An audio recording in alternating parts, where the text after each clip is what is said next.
This is Chintamani Pai from Space Geeks. I welcome you, and it's great pleasure to have you all here to attend this event, which is combining space and finance. So let me start with brief introduction to Space Geeks. So Space Geeks was founded by myself, Dr. Ankush Bhaskar, and Dr. Virendra Yadav. I am doing my research in magnetism and photonics, which is carried out in collaboration with University of Mumbai, TIFR and NTU Singapore. Our second founder is also here, present today for the session. He is just back from USA after doing his postdoctoral work at NASA GFSC in the field of space weather and solar physics. We have also Dr. Vaibhav Raut with us, who has done postdoctoral work in high energy physics, and we have several such team members who are part of Space Geeks. So Space Geeks is a young startup working in the area of space education, space science and space technology. And the whole vision behind Space Geeks is to create a talent pool for initiating space-based educational research and technology endeavors. We at Space Geeks are heavily involved in organizing space-related activities to popularize space. So today you all must be wondering, okay, why are we here at BSc Institute talking about space? But there is a reason for that. So as you all must be aware that there was a recent announcement by the government of India in the month of May, where it was announced that space sector is now opening up for the private sector, and major changes in India's space policy are expected to encourage the participation from the private sector and encourage startups. And as you all must be aware that space is a domain which is a capital intensive field, and anything which is invented for space can have major economic impact in terms of technology, and in turn it affects economic growth. And that is the reason we are here today at the financial hub of Mumbai, BSE, Bombay Stock Exchange, to look at space and finance together. And we have expert with us, Dr. Chaitanya Giri, who will be giving us his expert views on the same. So to share with you, we had participated in Bombay Stock Exchange Literature Festival, where for the first time we had set up an exhibition to create awareness about space and science literature and to promote aerospace, which we also popularized Eclipse event then, which we actually observed from a private jet, and to promote again astro-tourism and space science. So we had a very good interaction and supportive atmosphere during BSc Litfest from all the dignitaries who visited our booth, and I'm mentioning few names I can recall. So Ashish Chauhan sir, Shankar Jadhav sir and Amrish Datta sir, and we have continued this interaction with these dignitaries, which has resulted in today's session. I must thank Professor Vinod Nair, who encouraged us to have this seminar combining space and finance.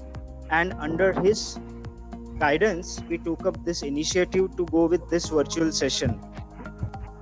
I must also thank Dr. Chaitanya Giri, who on a very short notice supported our idea to have this session, which will combine space and finance.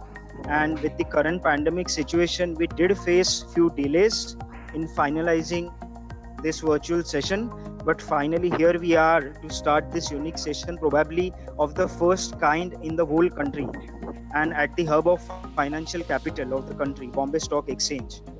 So with that, I invite Professor Vinod Nair to speak few words.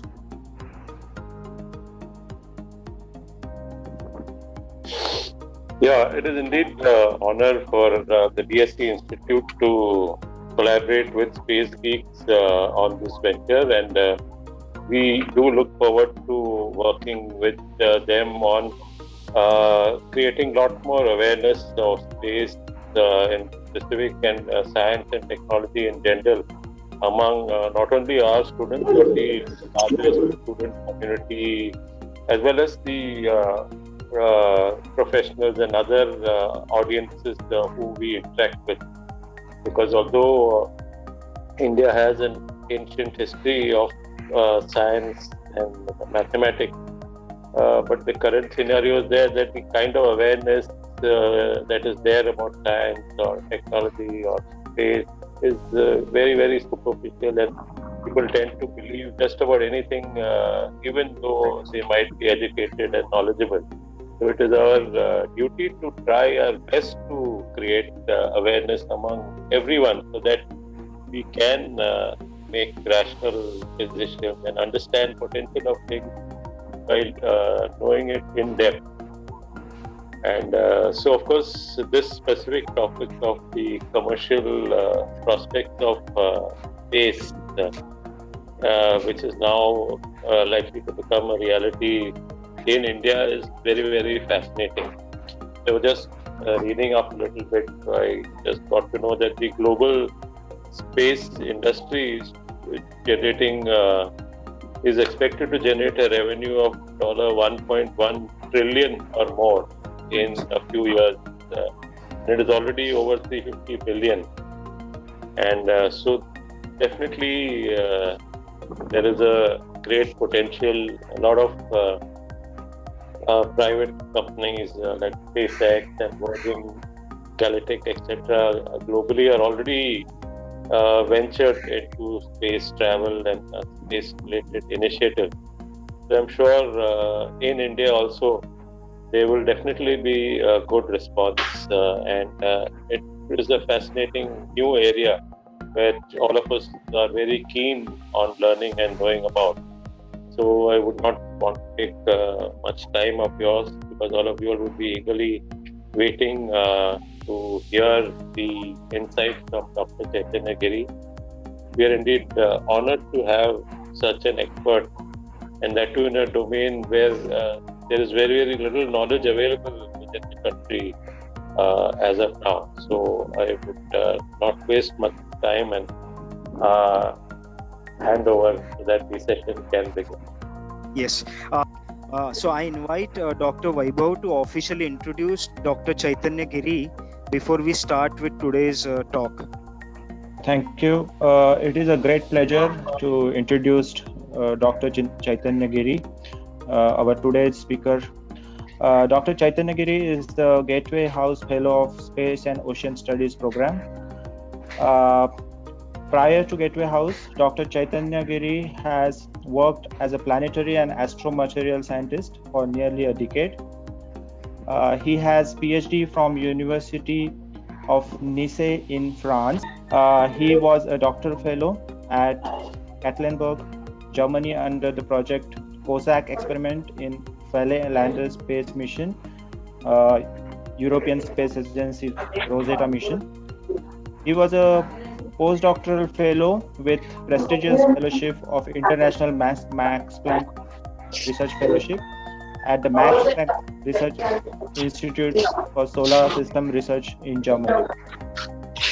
He was affiliated to Earth's Life Science Institute at Tokyo Institute of Technology, the Geophysical Laboratory at Carnegie Institute for Science, and the NASA Goddard Space Flight Center at the ELSI Origins Network Fellow. Dr. Giri was a scientific crew member of the European Space Agency's Rosetta mission to Comet 67P, Churyumov Gerasimenko. He is a recipient of several fellowships and awards, including the 2014 Dieter Rampacher Prize of Max Planck Society for the Advancement of the Science, Germany, and the 2016-2018 ALSI Origins Network Fellowship by the John Templeton Foundation, USA, to name a few. His present research focuses aquapolitics and astropolitics, a new age techno geostrategy, the space and marine industrial complex, and the science of space exploration. He wrote numerous articles on topics such as relevant to our current topic, that is radical reforms for space startups, can ISRO do what SpaceX did, a space exploration industry for India, satellite tech for India's agriculture. To note, he also participated in the Space Q podcast with CEO of the SpaceCube, Mark Busher, where he spoke about India's space ambitions at the podcast. He will be giving his expert views on today's this upcoming revolutionary changes in India's space policy, exciting opportunities in the space sectors, and a lot more in today's session. With this, I invite Dr. Giri to deliver his speech. Thank you, Space Geeks. Thank you, Chintamani. Thank you, Vaibhav. Thank you, BSE Institute. It's a real pleasure and honor to come to your days and speak on this wonderful topic. Uh, uh, uh, it could have been a much better event had this coronavirus pandemic not occurred. But it being occurred now, it's part of our lives now. We can't help it. So I'm meeting you all remotely. So thank you for inviting me to this program.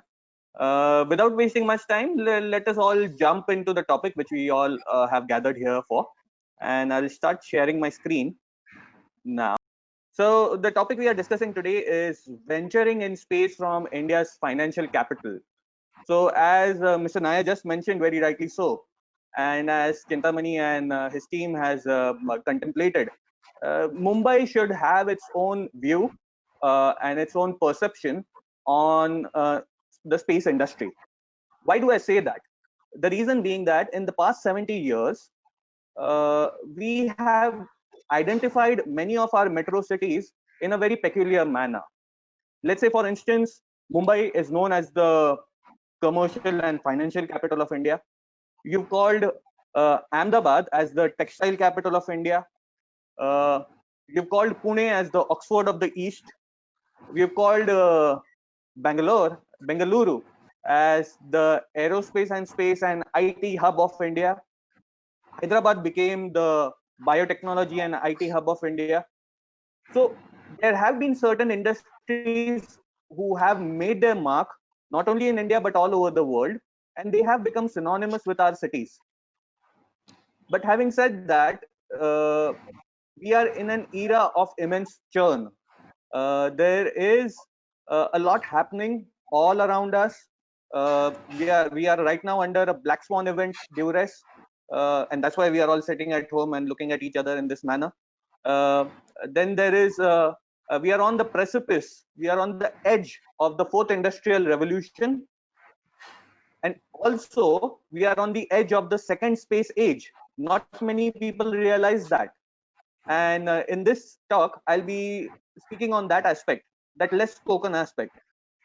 But the crux of this talk is that Mumbai should have its own view, its own perception of the space industry. And here it is why. So, last month, there was a decision taken by the government of India to make India self-reliant in the space sector by increasing the private sector participation. Yeah, so as I was saying that the Indian government took a very bold decision of privatizing the entire space sector. Now, what does that mean? For a very long time, the entire burden, the entire responsibility of India's space activities was thrusted upon the Department of Space.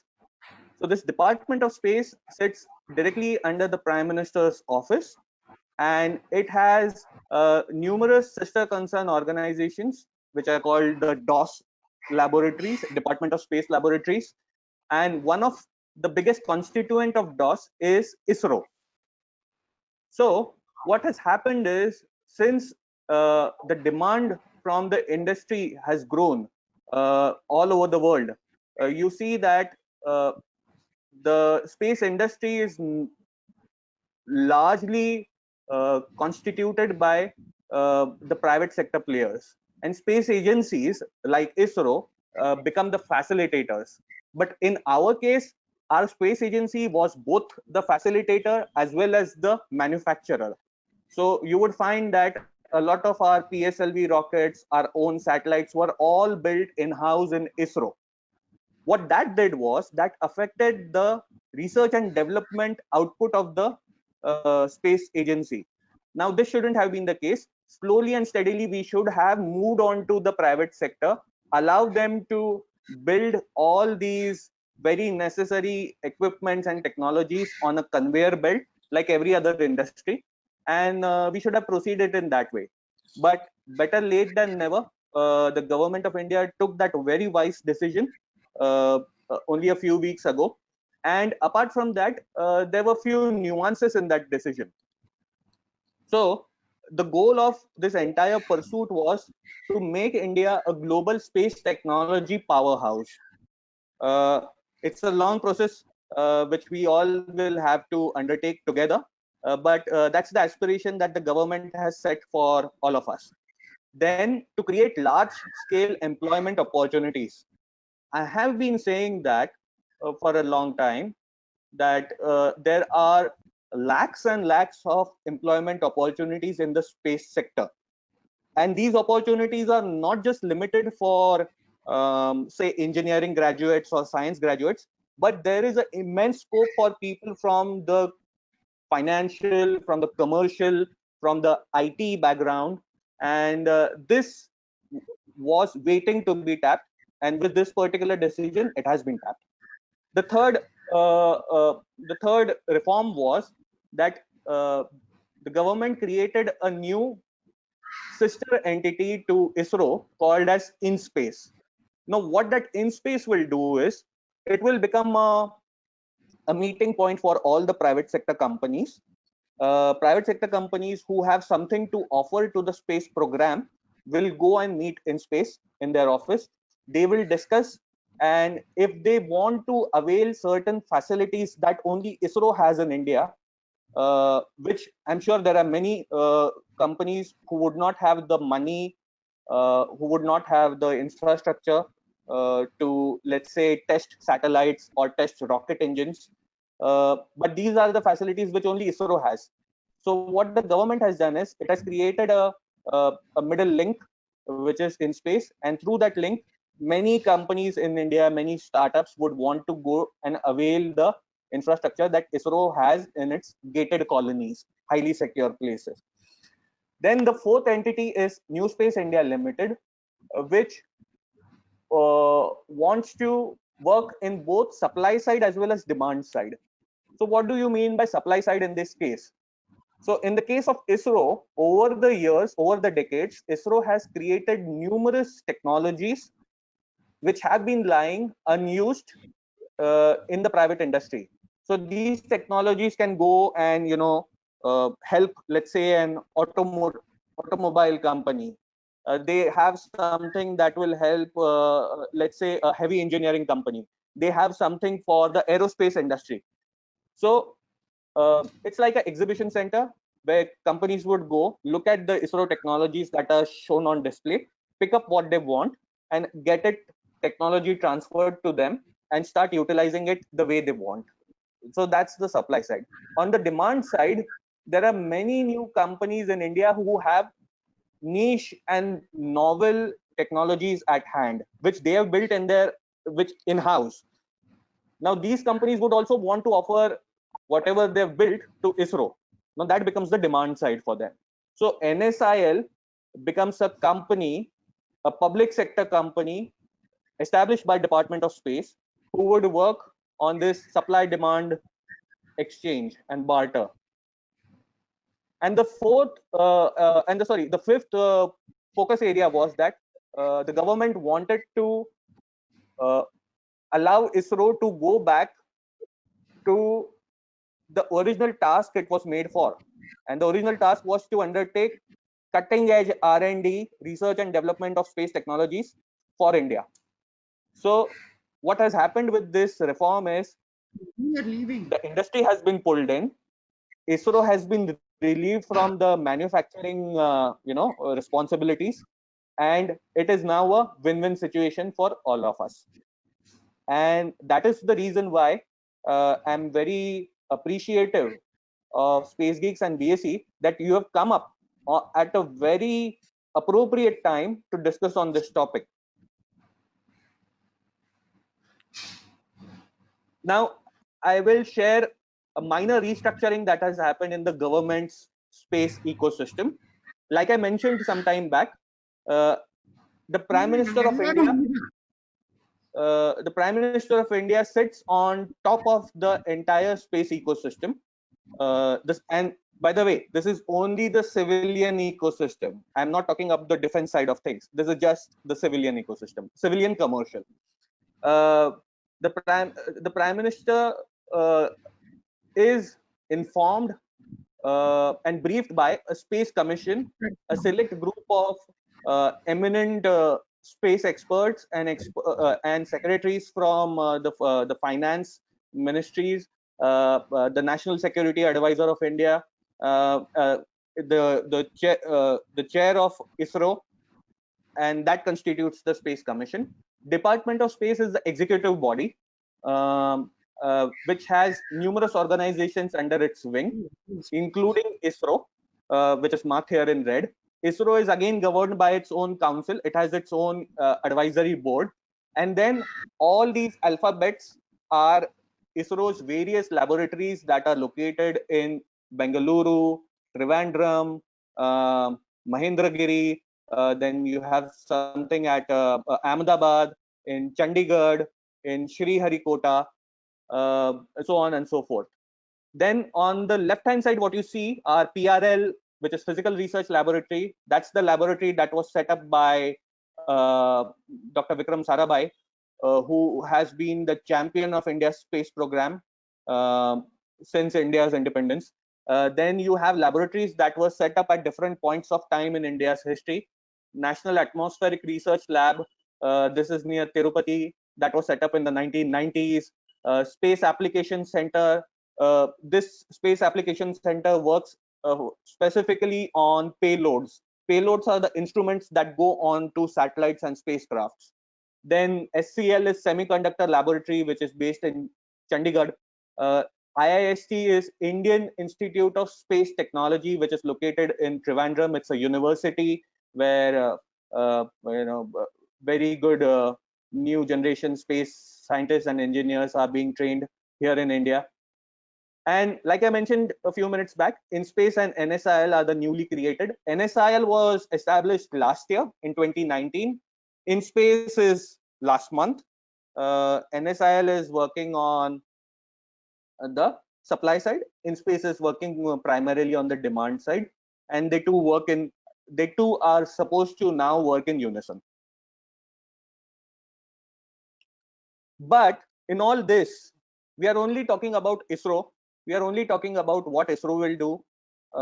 But what about the industry? I believe India's largest companies who have their headquarters here in Mumbai have a future both with India's space ecosystem as well as they have their independent space future. Like for instance, I'll take a few names here. Godrej Aerospace, which is located in Vikhroli. It has been for many years building rocket engines for ISRO, and they have been working on designs that are provided by ISRO. So they have been, very diligent, long-standing partners of our space program. Same ways, if you look towards Powai, you have L&T. L&T, again, a huge engineering company with multidisciplinary faculties and facilities. They have been a part of our space program for a long time. Then you have Walchandnagar Industries. They have been part of our space program. So Mumbai, despite the fact that it never had an ISRO facility, or for that instance, Maharashtra, the state of Maharashtra never had a huge ISRO facility. But regardless of that, the entire Mumbai-Pune region has been the contributor to the space program in a massive way, and all thanks to the far-sightedness of some of the industry veterans and thespians. I'll take the name in the coming few minutes. But what I believe is, and rather I'll emphasize that I truly believe India's tech companies will go independently spaceward through their international connections. And why do I say this with so much of confidence? Because India has been a true blue democracy. We have been, let's say, little bit deficient on the execution side, but at no point of time our political leadership, our technocratic leadership, our bureaucratic leadership have dismissed the need for use of technology for socio-economic growth. Now, I've created this pentagon, and that pentagon, each point, each vertex of this pentagon has uh, a name assigned to it. So on top of that is last mile connectivity. Now, last mile connectivity is a term which many of our ministries have used in different ways. They have their own connotations, they have their own meanings. Your road and transport ministry, your railway ministry, your telecom ministry, your health ministry, they all focus on last mile connectivity, because you have to provide government services. And these days, even the private sector talks about last mile connectivity. Then there is something known as Rurban. Our present government is running a huge mission called as the Shama Prasad Mukherjee Rurban Mission, National Rurban Mission, and that focuses on building city-like or bringing city-like facilities into rural areas. Now that's exciting, and they have chosen their verticals. Let me not go into that. Then we have a concept called as silage, which is promoted and propagated by Padma Vibhushan Dr. Anil Kakodkar. Anil Kakodkar has been the chairman of Atomic Energy Commission, and in many of his science policy literature, he has promoted the concept of silage. Silage is nothing but city plus village. It's a combination of these two words. Then you have various rural organizations using the term Gramoday, where you want to have the Uday of Gram, Uday as in the rise of the villages, and Pura is a concept which was brought by a former president, who we all you know appreciate and like, and we revere him a lot, Dr. APJ Abdul Kalam. He brought in the concept of Pura, which was bringing providing urban facilities to rural areas. He has mentioned this word in his books, Wings of Fire, and subsequently, wherever he used to go for talks or lectures, he used to emphasize on this. So, the crux of socio-economic growth, not just of India, but of the entire world, is urbanization, last mile connectivity. And I'll show you now how. As Mr. Vinod Rai rightly said, we are somewhere around $355 billion mark on the global space economic front. The global space economy is valued at that much. The estimate is that we might grow, the global economy, space economy might grow from $1 trillion to $3.3 trillion in the next 20 years. Rather, 19 years, 2020 is almost lost in COVID-19.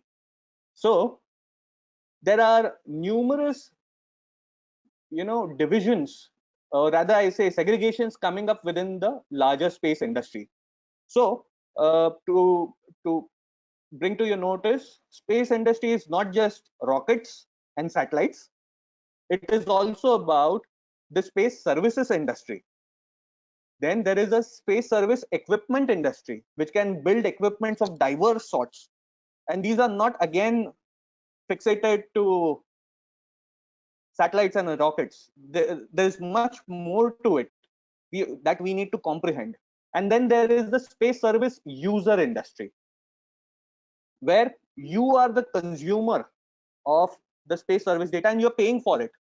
Let's say, for instance, in the past 2 or 3 weeks, since the time when we saw the crisis occurring on the line of actual control, what that led to was that all over the media and all over the social media, people saw satellite images of Ladakh, of the Galwan Valley, of the Galwan River. Where are the Chinese placed? Where are our assets and troops placed? And that was all possible because many of us today have access to satellite data at your desktop. You don't need to go to ISRO to buy a 35,000 rupees imagery. Imagery at some point of time used to cost really dearly, but today it has become very cheap, and there are reasons to it. And this low cost factor which is arising, that is now leading to uh, entrance of numerous enterprising private players. On the right hand side, you can see that the satellite industry is much bigger, much bigger. It's actually 3/4 of the entire space industry. Uh, and what we think of space industry here in India, that is just $84 billion, which is the non-satellite, out of which India's share is merely $4.3 billion. Let's say around $5 billion now. We have to grow this. And the companies that are based here in Mumbai, where will they go? My hunch and my preliminary analysis is many of the India's industries players are not going into non-satellite industry. They will go into the satellite industry and they will expand their treasuries and profit margins and all that market cap. So why do I say that? Look at this image. What you see is a large, wide expanse of land with no city around. There's probably a small airstrip somewhere at the bottom of the image. There is no city inside. It's actually like a rural area where there is not much proliferation of urban, landmass or urban infrastructure. But there are people living here. That means you need some sort of last mile connectivity. So last mile connectivity to such places can come through road, it can come through railways, it can come through telecom. But there are two ways of bringing telecom. One is through cables, and the other one is through satellite and aerial projection. This is an image of a company called as Loon. Loon is a subsidiary of Google, and Google has been very much interested in bringing in last mile connectivity, internet connectivity, to remote regions of Africa. And this is an image which they've taken when this particular balloon, at the bottom of that balloon is a small satellite. Usually a satellite would go into the Earth's orbit, but in this case they are using a balloon that will go at high altitudes in the Earth's atmosphere and transmit internet and data signals from there. So this particular loon made a very interesting voyage recently, just last year, where it started from Puerto Rico in the Caribbean. It, rather than going directly into Africa, it traveled all the way to South Atlantic. Then it made it very close to the Antarctica. Then it came up north into the Indian Ocean. It got somehow embroiled into cyclonic marine winds, and then it made its way into Kenya. So like the Chinese who want to bring telecom infrastructure into Africa, the American internet companies, data companies, digital companies are also interested in bringing last mile connectivity to this region. Now, very interestingly, Loon, as I said, is a subsidiary of Alphabet, which is the parent of Google. So in that sense, Loon and Google become sister companies. And Google has recently invested in India's digital company, Jio. Can I request people to just mute themselves? It's a bit disturbing. Yeah, thank you. So, what does this Google's investment in Jio mean? Google has been interested in Earth observation, which is remote sensing, observation of the Earth from satellites, from orbits, as well as uh, the loon-based internet transmission for a very long time. They have been developing hardware through various hardware companies, one of which I can think of is Telesat. Telesat is a Canadian company, and Telesat makes hardware for Google. Google puts that hardware onto Loon, the satellites on the Loon balloon, and that balloon is then used for different purposes. Likewise, Geo's another investor, which is Facebook, has been also into uh, hardware business, the hardware of satellites. That is not very much known because uh, the company that is doing it for Facebook is less spoken about. Facebook wants to keep that particular company a bit of a hush hush. So this company is now preparing to launch its first satellite sometime in August 2020, next month, and that will be Facebook's first satellite in outer space. So both Google as well as Facebook are wanting to bring internet. Facebook doesn't have a hardware arm, so it has collaborated with a technology company which builds satellites, and the company's name is Maxar. So what does that mean? As we all know, Jio and Reliance has a huge R&D arm, which in their recent AGM they have mentioned they have invested quite a big sum for research and development. What does that mean? Does that investment bring the R&D that Google and Facebook are doing to Jio? Does that mean whatever hardware that Maxar or Telesat like companies are building, will that come to Jio? What does that mean? Will Jio at some point of time collaborate with an Indian company working on satellite hardware? These are the questions that are now arising, and this should arise here in Mumbai because our companies, our big conglomerates, our big corporations have knowingly or unknowingly, said or unsaid, have entered the space sector, and that's not only limited to Jio.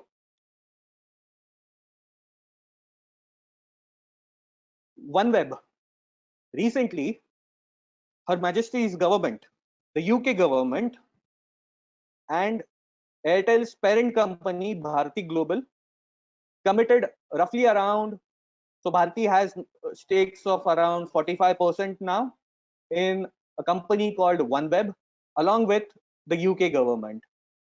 What does OneWeb want to do? It wants to provide last mile connectivity to villages not just in India, not just in Asia, not just in West Asia, not just in Africa, but all over the world. So OneWeb is also planning to set up a constellation of more than 60 satellites, small satellites, which have been built with unique technologies. I won't go into the technology part. And these technologies will bring in internet to remote places. On their website, so this is taken entirely from their website. This is not my content. What you see on the left hand side is that OneWeb will make a constellation of numerous satellites in the low Earth orbit. That satellites will transmit data to many ground stations that this company will set up all over the world.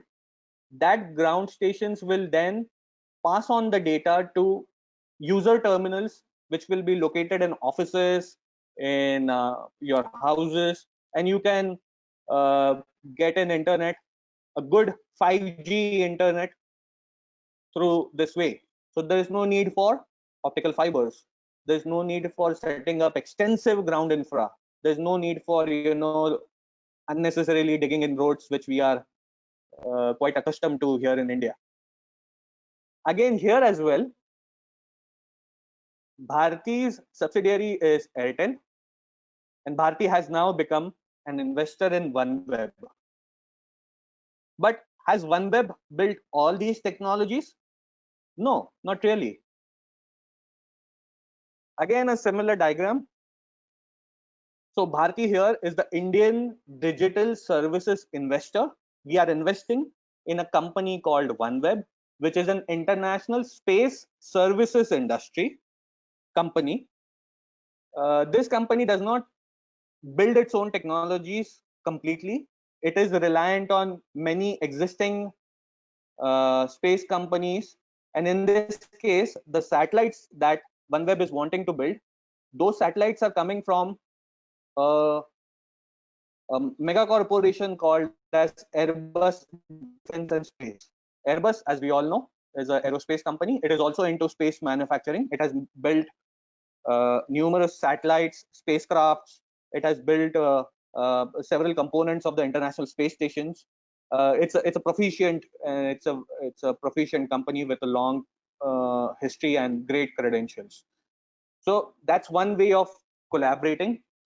Her Majesty's government, the UK government, is another investor with a long history of financing a lot of things, colonial history, if I may say so, here in India. But what does this mean? Being an investor, does Bharti have access to the R&D that OneWeb undertakes? And will that R&D, which is not located in India, come to India? Because we are here now concentrating on Atmanirbhar Bharat. So will this investment bring in good returns for research and development backend of Bharti and Airtel? That is yet to be seen. Will Bharti tomorrow be able to convince OneWeb that along with Airbus, let's have an Indian space satellite manufacturing company bidding for contracts? So if tomorrow Airbus is wanting to have a competition, let's have an Indian satellite company as a competitor. Will Bharti do that? That is to be seen in the next few years.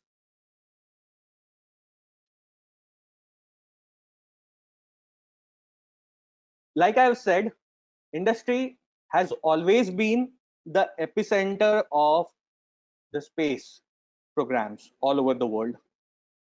I show these two very dramatic images. On the left hand side, or let's go with the right hand side. On the right hand side, you have the American space shuttle. We have all seen it. We've all seen it operating wonderfully well. It has carried numerous astronauts. It has carried numerous satellites and spacecrafts. Wonderful looking, awe-inspiring space shuttle. We relate space shuttle to India through late Kalpana Chawla. But having said that, we all know space shuttle. It has been a fairly successful instrument of the United States. On the left-hand side, what you see is Buran. Buran was Soviet Union's space shuttle. Let me tell you, it was much more technologically capable than the space shuttle. It was much bigger than the space shuttle. But it did not have an ecosystem that was consisting of numerous large industries, medium and small scale corporations or startups. So what nurtured and what maintained the legacy of the space shuttle and what added to the credentials was this ecosystem. The Soviet Union, being a very centralist, a very power centric state, it couldn't develop such an ecosystem, and the entire research, development and operations of Buran were left to only a very few. And like in every other company, if the company doesn't have a critical mass of people, it doesn't have the critical mass of talent, and if the existing talent goes away for many reasons, then that entire industry or the company cripples down. That happened with Soviet Union. India doesn't want that to happen, and that is the reason why we are not leaving everything to ISRO. We want ISRO to focus on what it is good at and let the manufacturing be shifted to the industry. And that's the rationale. And why have we taken this decision now? Like I said some minutes ago, we are entering the second space age. If you look at the past 150 years, the world has witnessed three major industrial cycles and industrial ages. I've defined them in my paper, which was recently published. You can find it on Gateway House's website, A Space Exploration Industry Agenda for India. I have said that we all began with, so as India was growing, so today India has railways, today India has a huge industrial base. That is thanks to what our entrepreneurs like the Tata Group, the Birla Group, the Walchand Nagars, the Godrejes, what they've done in the past 100, 120 years, 150 years. What they took was components of the second space age. So they got into steel industry, they got into mass production, they built steam engines, powered ship travel, railways, whatnot. That phase lasted for 40 to 60 years roughly. Between that, there was a trough. The trough was called the First World War. Immediately after the First World War, many countries, this doesn't include India because we were not independent, many countries got onto developing their nuclear programs. So the nuclear history begins with the end of the First World War. Then you saw that era having fertilizers, antibiotics, penicillin, urea comes from that era. Commercial automobile, Ford, Ford T, Citroen, Dodge, Maxwell, they all come from that era. Long range air travel began in the 1930s. Then again, there was another trough called the Second World War. Immediately after the Second World War, or during the Second World War, we tested the nuclear weapon, we tested penicillin, urea became rampant in global agriculture supply chains, commercial automobile spread far and wide. You had on the other end of the world in Japan, you had the Toyotas and the Mitsubishis and the Hondas making automobiles. Then the World War ended. You came up with semiconductors. Semiconductors are from the 1950s. Plastic is from 1950s. Computers are from 1950s. Recombinant DNA technology, Watson and Crick, that's from 1950s, 1958. Again, the world entered this time a Cold War phase between the Comecon, the Western Warsaw Pact, the West versus Warsaw Pact. Thereafter, you saw in the previous image Buran and space shuttle. Buran didn't last well because of the reasons that I told you. Then now we are entering the fourth industrial age, and in this age you are seeing excessive amounts of digitization. The way we are interacting now is thanks to digitization. Decline in the use of fossil fuel. We are all moving on to electric fuel cell, hydrogen fuel cell. We are all moving on to clean vehicles. Our fossil fuel consumption is expected to decline. Then robotics, which I'm called here mechatronics, genetic modification, CRISPR. You might have heard of it.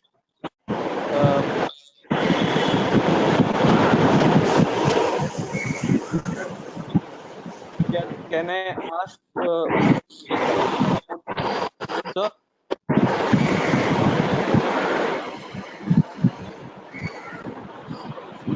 Okay. Then subsequently, what we will have is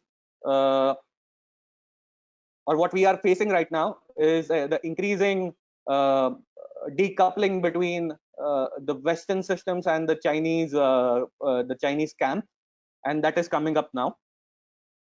Thereafter, we'll also have another revolution, but let's assume that we still have 40 to 60 years to go. So right now we are at the precipice of the fourth industrial age, which also is the beginning of the second space age, because the robotics that we build now, the digitization that we carry now, will affect the way we travel into outer space, the way we use outer space tremendously. Quickly moving on to the next. The second space age is entirely run by the private sector with assistance from the space agencies. Why? Why do I say that? Because in the past 6-7 years, we have launched satellites at a never before seen pace and with a never before seen number. In 2017, this is a recorded study done by Igor Levichenko, which says that we've launched as many as 300 satellites in that particular financial year. Subsequently, 2018 and 19 also saw a huge number of satellites, small satellites being launched. 2020, because of COVID, is an aberration. But regardless of that, 2021 onwards, you will have companies like OneWeb, companies like Loon, dropping in new satellites into the Earth's orbit. And from construction of these satellites to launch of these satellites to operations to the service end user, this is all maintained by the private sector. Our ISRO will hardly be involved in any of these. So that's where the opportunity lies. There are new countries that are coming up with their space program. Like for instance, Luxembourg. Luxembourg is a tiny country in Western Europe, but that has taken to itself the charge of investing in asteroid mining, because this small country feels that this is a lucrative sector to invest in. So Luxembourg, as we all know, is a tax haven. You can buy anything there. You can set up a business freely there. Very efficient for some of us. But Luxembourg has made sure that it uses its attributes, it uses its well-known characteristics to develop a space program that the way it wants. So it won't take 50 years, 60 years to start building a rocket, drop in a satellite. The wheel won't be reinvented. They'll just use whatever they have to plug themselves into the global space industry. The second image is from New Zealand, a company called as Rocket Labs. Rocket Lab is a New Zealand-based company which is now owned by Americans. This is New Zealand's first private sector rocket company. They launch small satellites at very cost-effective prices, and they're doing wonderfully well. They have numerous contracts and deliveries to do. Then the third image on the extreme right is of United Arab Emirates, our neighbor, not very far from us, Dubai. Dubai is soon to launch its Mars mission. It was delayed day before yesterday because of inclemental weather, but the Mars mission will be launched in the coming few weeks. And Dubai has made this possible within 5 years of the existence of its space agency. So Dubai Space Agency was established in 2015. In 2020, they're launching their Mars mission.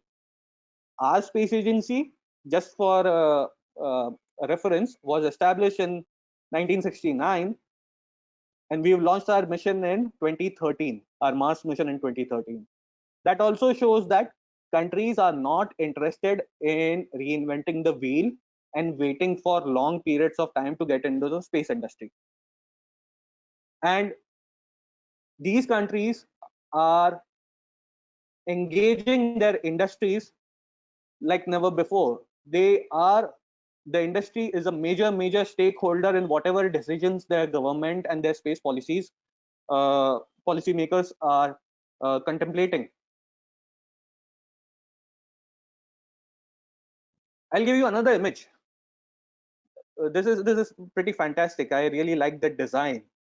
This is a moon rover, a rover that will eventually, let's say in the coming decade or two, traverse on the moon, on the surface of the moon.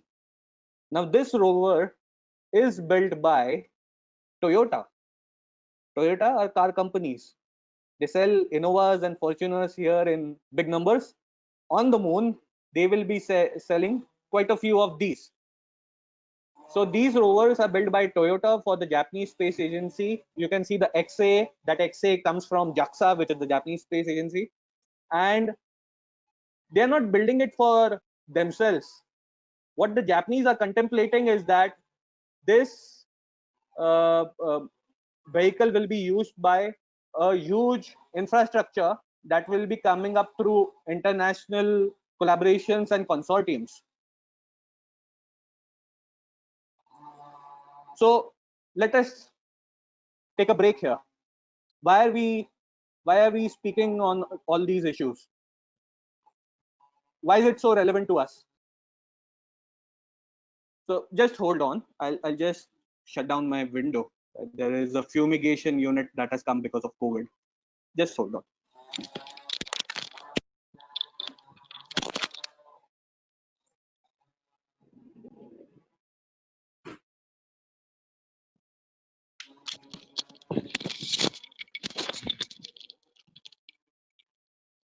Yeah, sorry about that. So as I was saying, there is a great history related to Mumbai uh, in India's space program, which is less spoken about. And I'll only particularly focus about this particular part of South Bombay that we all come in contact with because of BSE, because of Gateway House, because of Mumbai University. You know, uh, back in the good old days, actually they were not good old days for us because it was the period of the British East India Company, and they were building a port here on the eastern seaboard of Mumbai, the Mumbai seaport, and they were expanding it. Mumbai was a hub of a lot of trans-Indian Ocean trade happening between Southeast Asia from Hong Kong to here. It used to go through the Red Sea into the Suez. Then it used to go via the Mediterranean into the UK. Then some of the ships used to go southbound into Africa, Abyssinia, which is today's Kenya, Tanzania, South Africa. At that point of time, they needed certain infrastructure to support the navigation of these ships. And at that point of time, the British East India Company established a laboratory, an observatory, which was called as the Colaba Geomagnetic Observatory.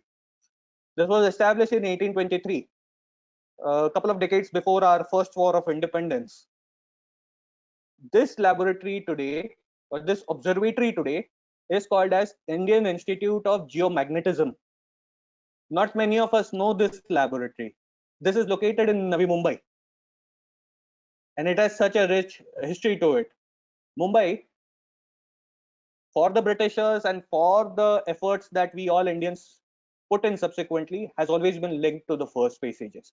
We have to now remember that as we enter the second space age. Then many years later, actually more than 120 years later, there was another event that happened, a less spoken about event that happened because of certain very learned individuals which were working in an institution on the left hand side.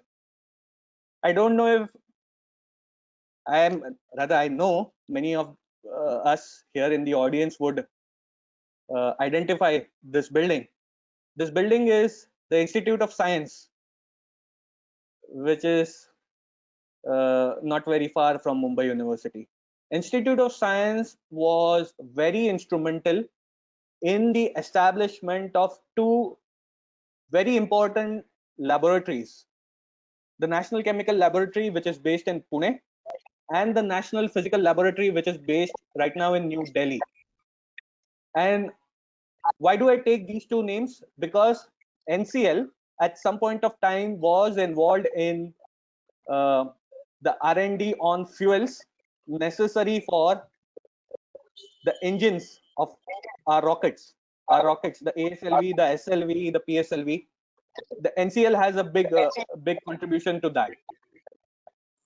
Then National Physical Laboratory is an important laboratory, slightly underestimated for its space contributions because it is not an ISRO lab. But the technology that comes from NPL, you call it atomic clocks, they help our navigation system, today's navigation system called NAVIC, to work efficiently. The Indian Standard Time, the timekeeper of India, is the National Physical Laboratory.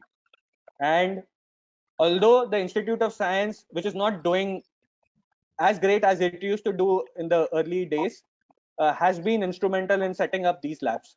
So we need to, in the coming days and in the coming years, have to revive the past glory of such Mumbai-based institutions, so that it helps us to get into the second space age. I am again reiterating that aspect. Then I showed you an image of Google Loon some minutes ago. We should all cherish the fact that it was Dr. Homi Bhabha, Mumbai's very own Homi Bhabha, who set up TIFR, who set up India's atomic program, had contemplated the applications of high altitude balloons many moons ago, many years ago. He had set up a balloon facility, a high altitude balloon facility in Hyderabad.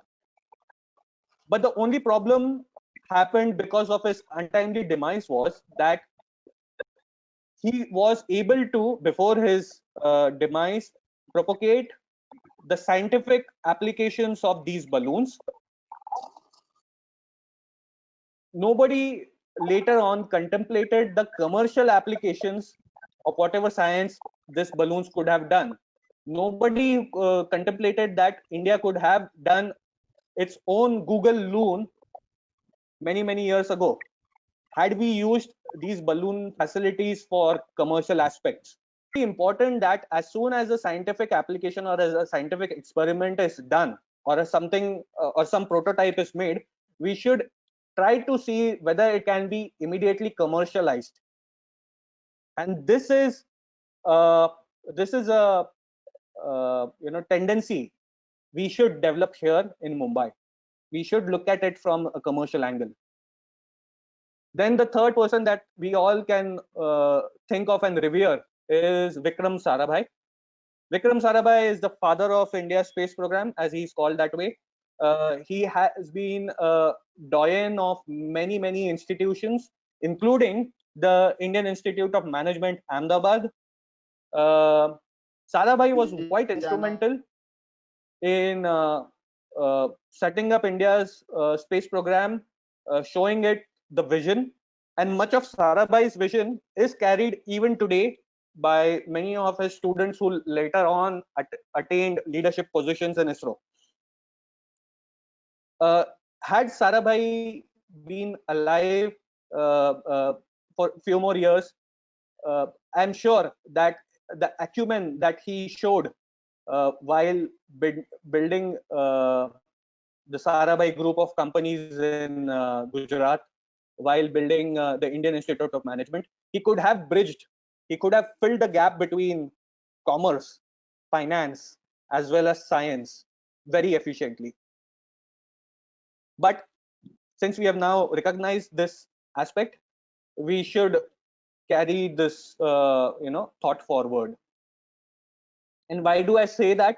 Because there are meticulous plans in the making right now, which many countries are collectively working upon. And many countries, by that I mean it includes the Japanese, it includes the Australians, it includes New Zealanders, it includes ISRO, to an extent India, UAE, many European countries and their respective space programs. I can think of CNES, which is the French space agency, DLR, Germans, Americans, Canadians, British, they all have come together and identified as space exploration as the next big enterprise. And what I believe, the numbers that I said before, which was $3.3 trillion by 2040, that number will appear pygmy if this entire exploration pursuit is attained. So what are these countries together trying to attain? That by 2040, we should have capabilities to travel to Mars. We as in humans should have capabilities to travel to Mars as astronauts or cosmonauts or gaganauts, whatever you call them. And this means there will be a immense demand and prospect for industry to contribute. And that's why I say companies that are listed here on the Bombay Stock Exchange, companies that are not listed, that are micro, small scale enterprises, startups, they should all, and they will all get into this pursuit. So by 2020, we want to set up, by 2030, we want to set up human habitation on the moon, semi-permanent, so that we stay there for longer times than the Apollo astronauts did, and thereafter move ahead as the time passes. Okay, let me tell you, with Chandrayaan, with the Chandrayaan missions, we have attained our moon exploration, lunar exploration capabilities, and we need to work upon them even more.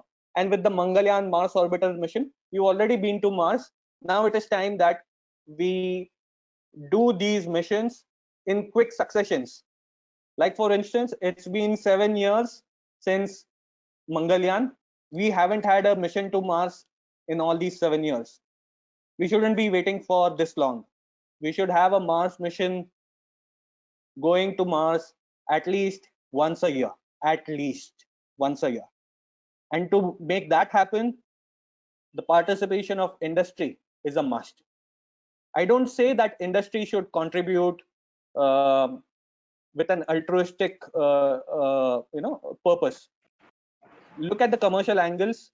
If there is no commercial angle yet deciphered, our companies, their strategy boards should contemplate a commercial angle and reap benefits and dividends from it. Of all these countries, the Americans have a meticulous plan. They want to have communication systems established orbit of the moon so that a continuous internet is beaming between the Earth and the moon. They want to build bases on the moon where astronauts can stay. They want to have different sorts of vehicles that can help in transportation of astronauts from one place to the other.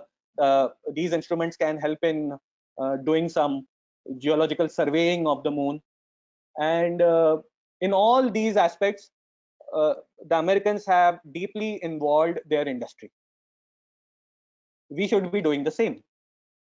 I mean, there's no doubt about it. And coming back to villages, from giving internet to villages on the earth, many of the advanced high-tech companies are wanting to give internet and last mile connectivity even to the moon. And that means the moon is no more far away. Now, this is a plan that has been built. It is called a moon village. It's a plan set up by the European Space Agency as well as an architecture firm called Foster and Partners. And they want to build this particular moon village in such a fashion where astronauts from various countries can go stay, do their experiment, rent this place out, and once the contract is over, just get out of it, come back to the earth. Now, these are fantastic plans.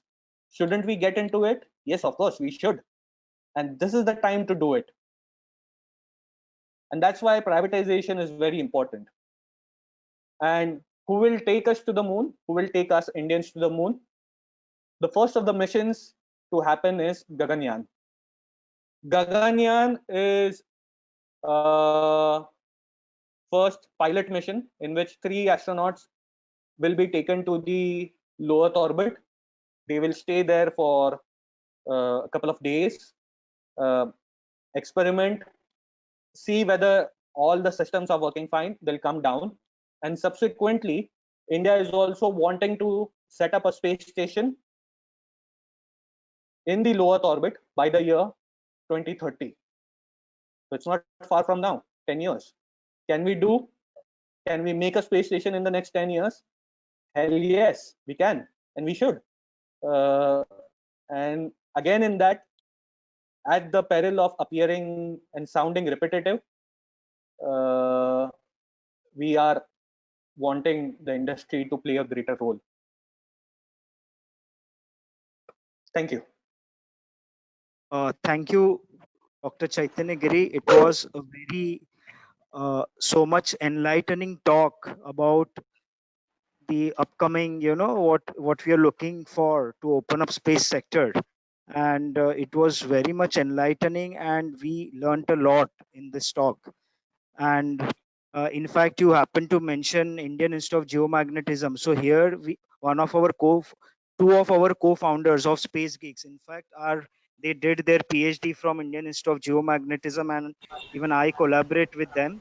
So very few people know what we have done in the past, but now we have to look forward, and we have to create that ecosystem so that we are now in the crest of the next space age in India. So thank you very much for your talk. And now the forum is open for question and answer session, and that will be handled by Ankush. Yeah, so there are plenty of questions and interesting questions. So I will go one by one. And if you feel I have not said your question correctly, you can always interrupt me and explain what you want to listen from the speaker or anybody. So first question is from S. I don't know exact name, full name of him, his or her. So can foreign private sector companies to participate in this?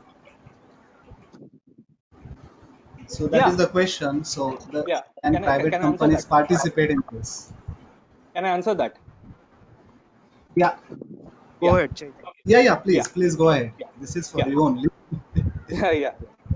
Yes, yes. Of course, of course. Yes. Uh, So See, space industry is a global industry. It cannot be segregated into national realms. Even if we are talking about Atmanirbhar Bharat, the government is nowhere saying that we should do it entirely behind closed walls and closed doors. We are open to private investments. We should be open.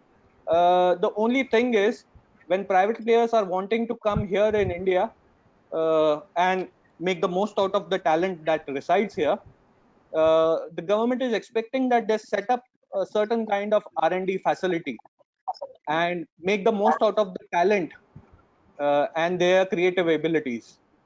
We just don't want Yeah. to be buyers of foreign technology. We have done that in the past. We have, for a very long time, our military purchases were entirely vendor seller based. We don't want that to happen. We want to create an innovation ecosystem. We want to create innovation ecosystems all over India, each with their own, competency, and there is enough space for all the friendly countries. Let me put it in that way: friendly countries okay, that believe in India's growth. okay.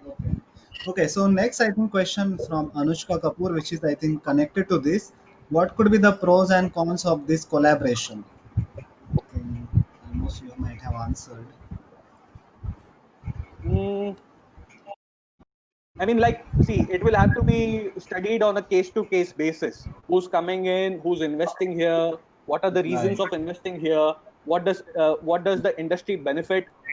Even the Indian space players should want to, set up a new strategy teams in their offices, so that they keep a watch on the day-to-day and regular events and happenings of the industry and keep a tab on that.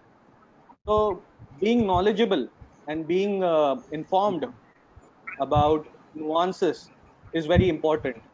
So there are many pros and there are many cons, but let us look at it in this way, that let the pros affect us positively and let the cons not affect us negatively. We should learn from the cons even if they come to us. Yeah, so everything will have plus and negative, plus minus Yes, things. So we have to go with that. That's true. So let's go ahead yes, with Yash Srivastava. He has three questions. So I will go for first question. Business model of companies like Starlab and Surat. What are the business models for these companies? He wants to know. So there which is like company space again? Star Labs Surat. He has shared the link there. So there is a one company Star Labs Surat. So we would like to know what is the business model for such companies. Hello, good afternoon. I'll have to study the company, what it does exactly, to Yeah. come up with a business model for it. Yeah. Right, that's true. Every company has a different business model, so we Yeah. really need to look at it. Yeah. So next question will go, what are the panelists' view on space education as a business? What do you educate in space? That Yeah, will depend space. a lot.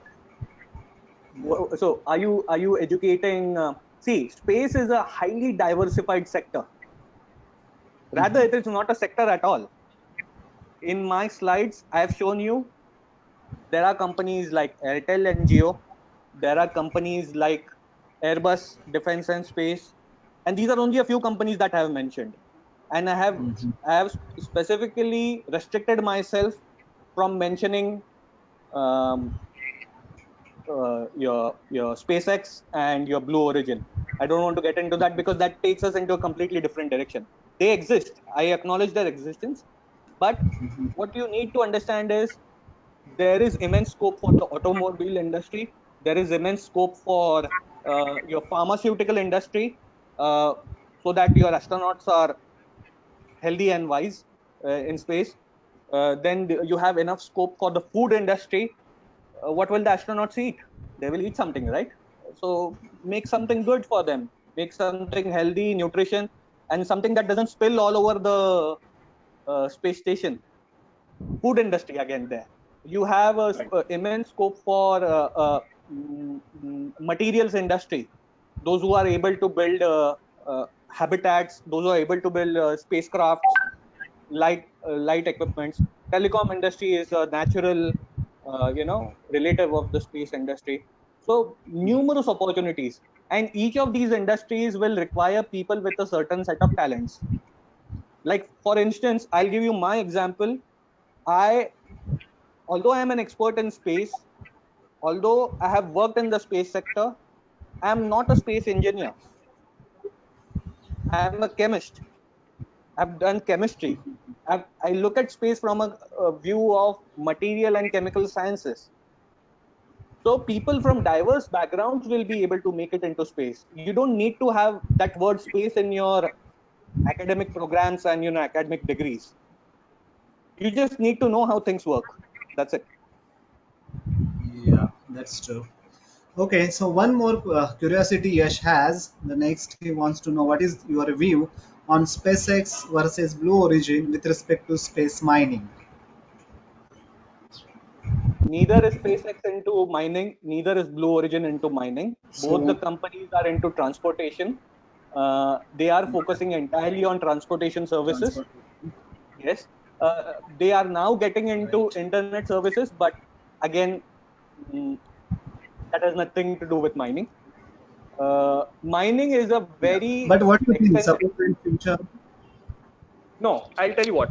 Mining sorry. is a very, Yeah. yeah. No worries. Mining is a very capital intensive endeavor in space. You can't mine as you mine here on Earth, because here on Earth you are in the Earth's gravity. You just have to travel to the location, just dig in, bring the stuff on the surface, process it, uh, cleanse the ore, purify it. That's an easy process to do here on Earth. to do the same thing in space, on asteroids, on the moon, you would need tremendous infrastructure, and that will be a very costly affair. At the end of the day, the ore, the mineral that you bring back to the earth, it will cost a bomb. You don't really want that mineral, that expensive mineral. So what people will do is people will look for, easier alternatives. Let me give you an example. uh, for our electric vehicles, we have been using lithium for a long time, but lithium is is good for light mopeds, two wheelers, at the most small personal four wheelers. But if it goes on to, let's say, a big truck or a big bus, you need tons and tons of lithium oxide, and using that much of lithium oxide is not possible because that's not available in the market. You're not mining that much. So what people are doing right now, especially universities and R&D labs, they are looking for an alternative to lithium, and in that case they are working on a battery called as a solid state sodium battery.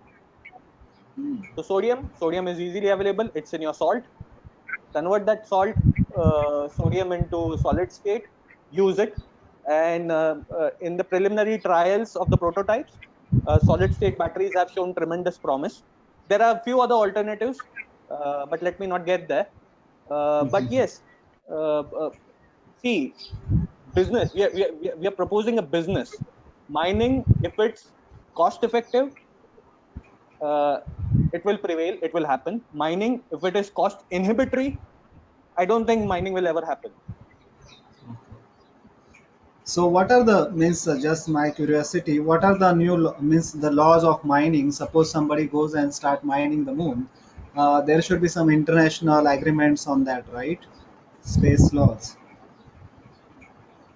No, firstly, yeah, there are certain draft laws, legalities, and treaties in place, uh, and but they're not matured enough because nobody understands right now who will mine. Also, to tell you, a single country, even the United States, will be unable to mine on the moon or asteroid. It will have to take assistance of companies or space agencies from Europe or Japan or India at every given point of time. And that's the reason why the entire space industry is a global space industry. It cannot be slotted into countries. Okay, Right. some countries might have greater capabilities than the others, but that doesn't mean that they will be able to execute these projects entirely on their own. Mhm. Get it? Okay. Yeah. So Okay. legalities, let's not bind ourselves by legalities and laws if we are not able to do anything. तुम अगर Right. कुछ करने ही नहीं वाले हो तो तुम law क्यों बना रहे हो? So Hmm. just because you have to preempt the technology first to make certain laws. Let's say if we Right. tomorrow make a law, and if a Mhm. certain smart group of people make a technology that is able to evade that law, what will you do? Right. Yep. So Yep. laws will Agree. have to be carefully crafted as per the available technology. Okay. Okay, let's move ahead to another questions. We have still more questions to cover up. So Nathan DeMelo, he has question: on what basis do startups in space industry acquire capital? I think it is similar still question. On what basis Suppose is startups? yeah, in on what Come again? basis do startups in space industry acquire capital? On what basis? On the basis of Yeah. what they build, of what they propose. You need to have a promising technology, a technology that fits into the larger scheme of things, Right. a technology So, that fits into the larger plans of countries, of large of interest groups.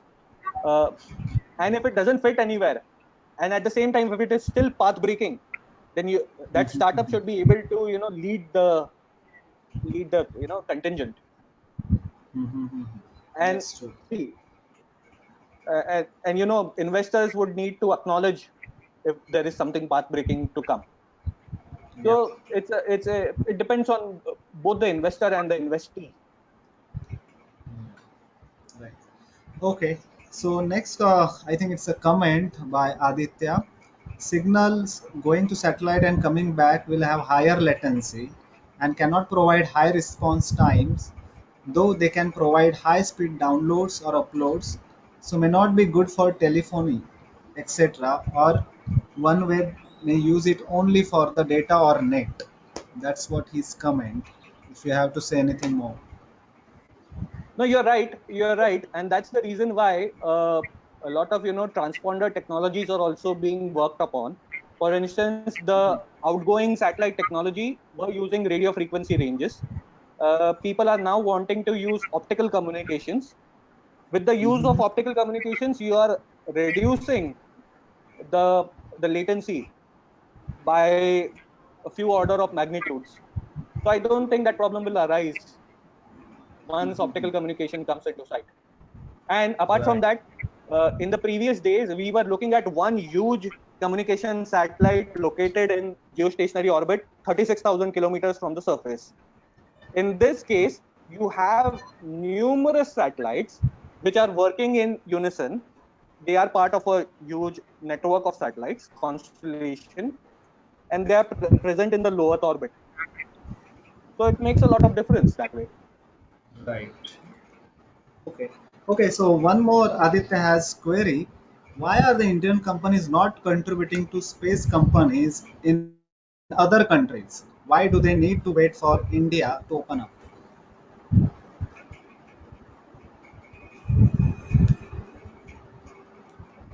Come again. I didn't get it exactly. Why are the Indian companies not contributing to space company in other countries? Why do they need to wait for Indian to open up? Means India to open up. India to open up. No, no, no. They're waiting for nobody to open up. Just that uh, many of our technology see, firstly, we as a country have not been uh, intensive on manufacturing for many decades now. We too have outsourced a lot of manufacturing to East Asian countries, particularly in the high tech sector. A lot of our high tech imports were coming from China. They still come from South Korea, Japan, you know, Taiwan. We never had a high tech industry base. Right now, what we've done, the government has done is in the month of April, it has announced a scheme, a governmental scheme called as Production Linked Incentive Scheme. This scheme offers uh, semiconductor companies to come in India, invest here, set up a manufacturing unit, and create ecosystems. So, for instance, you all must be remembering there was a company called Micromax a few years ago. There was Lava. It used to sponsor a lot of our IPL games.